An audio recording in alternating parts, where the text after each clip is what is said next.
So there's a lot to do indoors this weekend, but Rob and Brendan have the extended look at what's to come on Saturday. Gentlemen. Well, by now I think everyone has heard the news, whether you like it or not, it's happening. We are going to get rain on a weekend, but I think something that is as equally important is the huge change in temperatures from just a few days ago to where we're going this weekend. Yeah, we had our warmest day of the year yesterday, and we were 86 degrees. And you might be thinking, oh, this is great. We had to stretch to 80s. It's finally feeling warmer.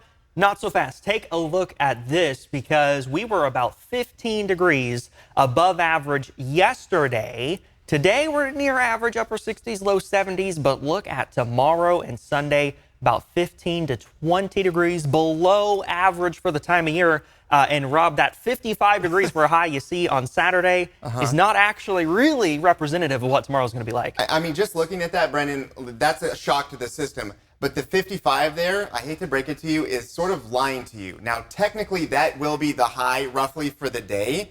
But the problem is that this is going to be happening in the middle of the night when you're sleeping. How you actually spend your day, the temperature in the middle of the afternoon is going to be much lower than that. So when you're on the go, I think something that is really helpful is to look at our app. We have an inter-hour section of our weather section. So this is, again, looking at tomorrow, 2 o'clock in the morning. There's that 55 that we've been talking about. Then, obviously, the temperatures go down until the sun comes up, which is roughly 6 a.m. But look at this. Even past 6 a.m., the temperatures keep going down. Usually they go up, but this is a weird weather situation. So here's another way of looking at this. This is the hourly forecast that we show you. Sometimes it's the Big Mountain Backyard forecast. Sometimes it's in other ways that we do it.